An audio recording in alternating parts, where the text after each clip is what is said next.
It's WDHA's Reconnect with Rockers. I am reconnecting with an old New Jersey friend. He's not old, but we're old friends from back in the day. I am with just the legend, the icon. It is Joe Lynn Turner. It is awesome to see your face. And you, Terrie, old friends, old friends that don't get old. That's what I love. Old friends that don't get old. So when I think of you, never too old to rock and roll. Never too old to rock and roll. Absolutely. When I think of you, I think of three things. There are three things that kind of come to mind. First of all, being an icon, an iconic vocalist, not only in some of the greatest rock bands of all time, but solo material that is just fantastic. I mean, 85 Rescue You was one of my favorite records of that year. Just absolutely brilliant. So I think of that. I think of Jersey Pride, because you're the Bergen County guy, you know, raised in Bergen County. What exit? What exit? Thank you. And I also think of the days that you used to visit WDHA and bring your Yorkshire Terrier with you. That's right, Lola. I have her name written down. I don't remember anybody's like names or anything, but I always remember dogs. So I, you know, how many years ago it was, but I always remember Lola because I remember when you would come in and be, say, on the tour bus show and it was Saturday night, I would know that Lola was coming in and I would haul my cookies up to the station again because I would want to hang out with Lola. Yeah, she's a cute one. She was a good one. I love Lola. Yeah, good one. Well, I have my Yorkie here. Right to my left. How many you got? Two? I have two dogs. One is a Yorkie. So my little star is here. So I'm hoping that they behave while I'm talking to my favorite New Jersey icon. So listen, so you have a great record coming out on the 28th. There's just so many layers to this thing. Wow. Belly of the Beast is coming out. I call this the multi-tiered kind of experience. This is an experience record because you take the journey not only on the songs, the songwriting, the musicianship, the artwork, the videos. So talk to me about putting this collection together and the team that you compiled to put this collection together. Well, you know, Peter Takrin, we met, I guess, 5 years ago. He was having a party for his brother, Tommy. And Tommy was a big fan, and so he hired me to play a surprise party. And after the performance, of course, everybody's eating and drinking and having fun, and we started talking and found we had a lot of common ideas. He loved the paranormal, he loved the scientific stuff, space stuff, occultism. So we finally ended up saying, well, what would it be like if we worked together? And we said, well, why don't we find out? So he gave me a track, which later became on the album, Don't Fear the Dark. And I took it back to Jersey and I wrote to it, recorded it, sent back the vocal, and he loved it. The next thing we did was I found myself in Sweden at his Abyss Studios, and we recorded and wrote 2 tracks right there. At that point, we had 3 tracks and we knew we had a chemistry, a real magic, sort of an alchemy. And then we both had to go on tour and make a living. So we went on respectively. He was with Pain, I was with the JLT band, blah, blah, blah. Right. Yep. Then, make a long story short, the pandemic hit. And as you know, everybody was locked down and the restrictions and so on. So we started to work virtually, like everyone did, you know, whether it was computer files, WhatsApp, Viber, you know, Zoom, all that stuff. And we just kept sending stuff back and forth, back and forth. He would record the music there. I would record the vocals, you know, here, and so on and so forth. So that's how it really started. And then it's the restrictions lightened up towards the end, and we got in the studio together for about 3 days, and we just kind of polished up a few things, and we were finished. So we came up with 11 tracks, and making that bridge, you know, Terrie, it was a bridge between melodic hard rock and industrial metal. Yes. And yes. We wanted to keep that focus. We wanted to stay on that road. Anytime we went left or right of that road, we pulled it back into this particular vision that we had, the bridge between the two. Because now, as you listen to Belly of the Beast, you can hear both influences, but yet a hybrid, something that's fresh, something that's still melodic, got choruses, etc. Deep subject matter at the same time. and I think it's very artistic, really. I think the whole album is Oh my just, gosh, it's so artistic, and that's why I called it multi-tiered, and I said it's a journey record. You've always been a visual songwriter. Obviously, you're in very yeah, visual yeah, bands, over the years, Rainbow and Deep Purple and Ingve. These are visual bands, and the songs were always those kind of experienced songs. yeah. So to see this, be the next step for you. But I think also, and tell me if you agree, I think during the pandemic, the one good thing I think that we got was we ended up getting artistry because people didn't feel so rushed. People didn't feel like You know we what? got to do this, we got to do this, we got to do this. Get your ass up, get over here, get on tour, go do a show, go hit a club, go do this. You actually had time to breathe some of the material Yeah, and be inspired, right? exactly. I couldn't have said it better myself because what the pandemic did afford us was time. And instead of making like a rushed good record, we made a great record Yeah. because we weren't going anywhere. We were not going anywhere. So we just dug in. We had the time to do it because, as you know, most contractual efforts with record companies and things, they give you a certain amount of time, and people have to rush to do things perhaps and get it done. So you always have like a couple of fillers on the album instead of real great songs. This one, 11 killer, no filler songs. Oh man, it's Everything, amazing. It's right? sequenced Yeah. perfectly. Sequencing on this record is important. Thank you. Obviously, this is a Obviously. record that starts with Belly of the Beast. So talk to me about the title track and why this was the title track. How did you decide that this had to be sort of the song that goes out there first and really set the tone for the record? Because I think it's obvious. Art is a reflection of reality and a mirror. And when you hold up a mirror to reality, this is what was happening all around me. And I said, this gave me the deepest, darkest subject matter you can imagine. And so Peter said he was going to write this kind of blinder, as we call it, a blinder, double bass drum track, real heavy pumping track. And I came up with the Belly of the Beast because it's not a new phrase. Anthrax had a song called Belly of the Beast. Yeah, we always There's use it. We just use that right. phrase. We're in the belly of the eh, beast. That's right. And they were pretty much talking about similar things. The beast system of government, finance, education, religion, medicine, etc. Look what's happening in the world today. And there we were right in the middle of the pandemic with all kinds of confusion, chaos, and it's only gotten worse. So here was the subject matter. Boom. We are in that belly. We are fighting for our humanity, for our freedom, for our dignity. So it was quite obvious, really, as an artistic venture to take on this subject. Plus, in my opinion, somebody had to say it. Nobody was talking about it. Everybody was afraid of being canceled, or everybody's afraid of offending somebody, or whatever. And I just said, rock and roll. We were rebels. We were outlaws. Absolutely. What The happened? spirit of rebellion. So important. That that is rock and roll. And all of a sudden, I started to look around, and everybody was being real quiet, real comfortable, and it was the same old, same old. And I said, "This isn't rock and roll anymore. It's just become afraid of itself. You can't do this, guys. We've got to take the power back. This isn't what I grew up on. So I said, I've got to come out and just say it and just lay it on the line with people and wake them and shake them, disturb them if that's the case, offend them if that's the case, because I want to speak the truth. And I need to make a difference here. That's a purpose in my life. Hey, I'm 71 years old. I'm not kidding around here. I have a purpose. I've done it. I don't need to prove anything, but at the same time, I wanted to do something artistic and great. I think we accomplished that, Peter and Yeah, I, with absolutely, Belly of the Beast. absolutely. Talk to me about the videos too. I love people doing these sort of visualizer lyric videos because I think that they really lend themselves to what music is, and artists really Yeah. seem to like doing them. So talk to me about pairing with the right person to help you create that visual for the record. Yeah, he's Wayne Joyner is the guy. Wayne Joyner does a lot of great lyric videos for people, big names. And I was in touch with Wayne, and he's such a pro that he absolutely takes everything you say, all your input, and he turns it into a magical art form. So not only do you hear the song, but you're seeing the song as it's as you're hearing it, which really makes an impact to the listener or viewer, right?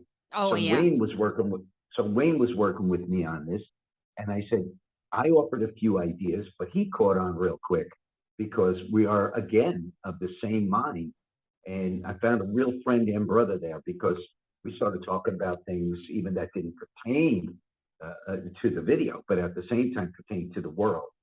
And he said, "Look, man, I got you covered. I know exactly where this has got to go." And when he sent me the first draft of it, I was like, "You hit it right on the head, bro.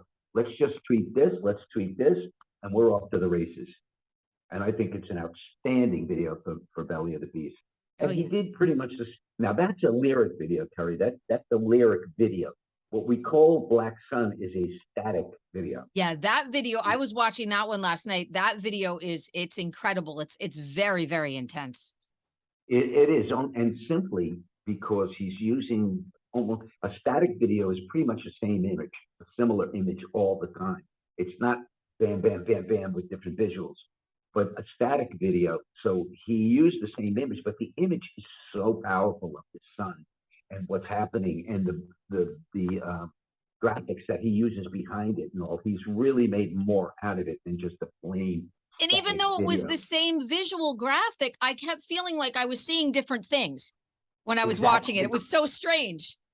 Subliminally, he's got all this stuff going on in the background, so it's kind of crazy. You do see different things. Yeah, I definitely did. Yeah, absolutely. So Absolutely.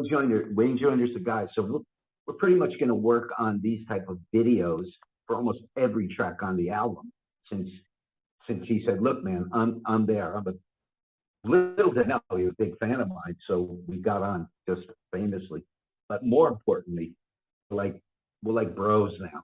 It's like, I can't tell you that it's like when you meet somebody that you just feel like you've known all your life. That has to be so inspiring for you, though, because you just mentioned your age, and to actually be putting out music that you're so inspired by and people that you are inspired to work with. The artwork on the record is fantastic. I think that tells a story, that sets it up. So that was another, box checked for making this great experience record. Yes, absolutely. First of all, the painting, it's a painting. We talk about art. I want everything on this album to be artistic. I had a great team behind me, but at the same time, I wanted the cover to be artistic. I picked the cover. A friend of mine is a tattoo artist and painter. He's a young, edgy guy. He lives in a bohemian atmosphere, doesn't have money really, but he's a serious artist. And his tattoos are amazing. But anyway, he had this painting, and I saw this about a year and a half before we finished the record. And I said, that has to be the cover. He said, the cover really? Of what? Yeah, he said, the cover of what? I said, the cover of my new album. I was stunned. I was just looking at this. Wow. So he says, well, what do you mean? I said, well, it's going to be called Belly of the Beast. That exemplifies the belly of the beast, a man inside the beast. And I've had so many responses on this that it's probably one of the best album cover people have seen in years. So it really set the tone. Then with the photographs, we tried to do the same thing. We wanted them artistic, symbolic. We didn't just want standing around in a field or anything. We wanted real sort of portraits, real deep inside me, the new look, everything. Yeah, powerful, very powerful. When I first saw your photo, someone texted it to me, and it was so powerful, and I said, wow, this definitely shows power. Well, I want to talk about that. I want to talk about, I wanted to talk about and I don't want to call it your struggle with alopecia, because you're somebody who has been very successful. So it has been a part of who you are for so many years. And I'm sure that you've had your struggles with it and you've had your triumphs with it. So now is the time where you say, you know what, look, this is what was such a part of my life for so many years. And now I feel very free from it. So when did you make that that's a watershed moment? That's, an epiphany moment. When did that moment come to you? Well, exactly. It was an epiphany moment. It was a revelation. It was, part of the dark night of the soul, which was when I had a heart attack a couple of years ago. Wow. And my friends and loved ones and my wife, who's who's an amazing visionary, and she's my right hand. She's probably both arms. Never mind just my right arm. And a leg, and a But leg. yeah, please, you name it, she's everything. So she just said, "Man, you look sexier without it. You look better without it. You'll be free. You'll be liberated." And I was like, "Well, I have to get comfortable with myself." I said, "It's been an open secret. I was never trying to fake anybody out. It was pretty well known.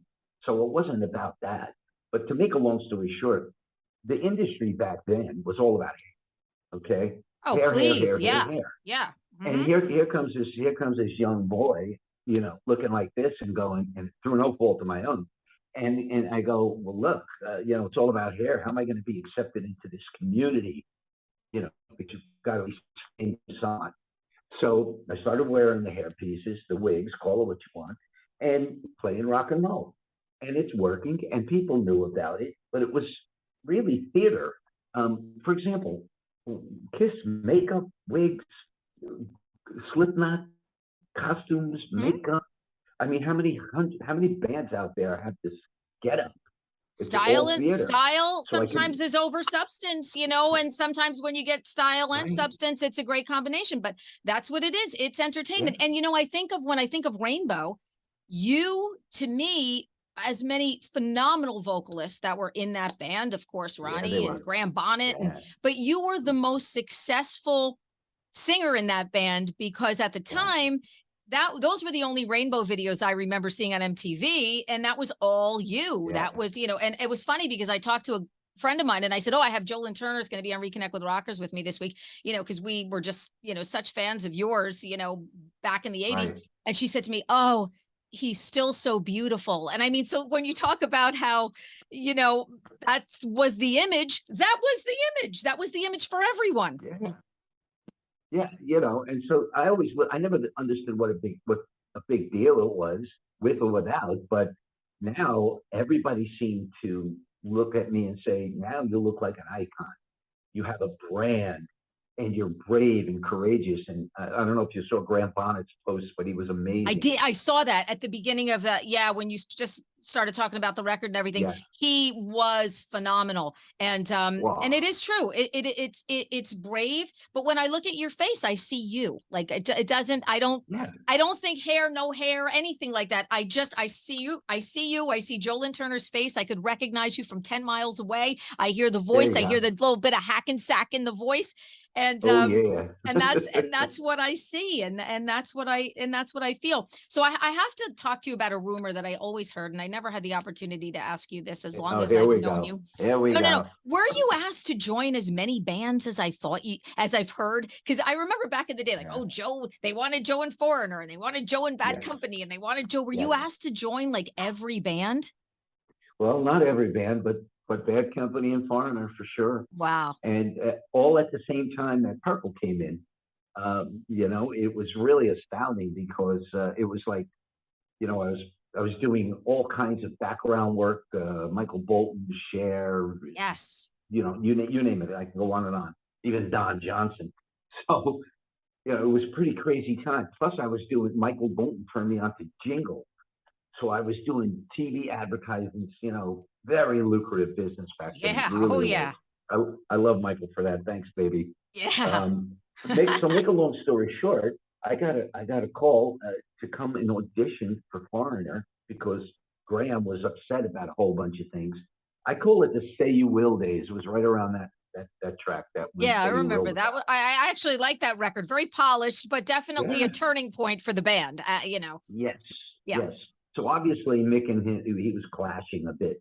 Whatever. Anyway, egos in bands are terrible. It's like marriages. So I went up to audition in New York City. I was living in the city anyway, so I went to the audition, and everybody loved it because I could do the Lou Graham thing or the Paul Rogers thing and the Joe Lynn Turner thing. I had that kind of voice. So everybody was like, "Yeah, yeah, you're the guy." And then Bud Krager, rest his soul, they called him the Silver Fox because he was a very arrogant type of manager. And he started, I'll never forget, I walked into the office and he was like, "Sit down." And then he started giving me the rules. And I was like looking at him. Now I just come off the road. I was like, well, who's this guy? And they said, no, that's the manager. So I was like, and then he started poking me in the chest, telling me what to do. And I went, hey, I'm Jersey, I don't do it. You don't do that. Okay. So I kind of just, told him where to go. So about 2 days later, I got a call from Rick Wills, the original bass player. And he said, Joe, he goes, Bud went crazy. He's never been talked to like that. He's never been put in his place. So he says, personally, the guys think, you got cojones. He said, but Lou called and he wants to come back once he heard he was auditioning. Wow. So I said, so I was a little shocked. He says, but I got something else for you. And I said, what? And he goes, Bad Company's looking for a singer. Rogers left. And it was before Brian Howe, obviously. So I was like, wow, Bad Co. That's my favorite singer in the world, is Paul Rogers. I mean, his styling, soul.